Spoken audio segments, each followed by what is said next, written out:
তাদের কণ্ঠে উপজেলা প্রতিনিধি টিপু ভাইয়ের আজকের এই নাটক বাংলায় সম্মানিত সভাপতি উপস্থিত জ্ঞাপন করছি অবিলম্বে রকমুজ্জামান টিপুর মুক্তির দাবি জানাচ্ছি।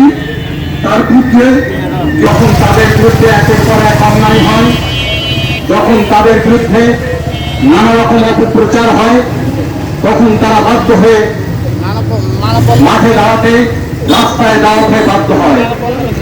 আজকে আমাদের ছোট ভাই টিপু সুলতান, যাকে যে ঘটনা ঘটেছে আসলে এটা একটা আমরা দেখলাম যে টিপু সুলতানকে সাংবাদিকরা আইনের ঊর্ধ্বে নন। সেই সাংবাদিক যদি কোনো অন্যায় করে থাকেন, আপনাদের কথা মতো যে ওই কর্মকর্তাকে হেনস্থা থানা ছিল, ওই কর্মকর্তা কেন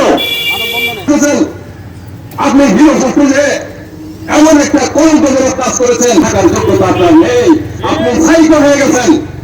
আসলে গতকাল যে ঘটনাটি ঘটেছে একেবারে একটি অনাকাঙ্ক্ষিত ঘটনা। দিনের যে কারাদণ্ড দেওয়া হয়েছে সেটি একেবারেই অন্যায়ভাবে এগিয়ে দেওয়া হয়েছে।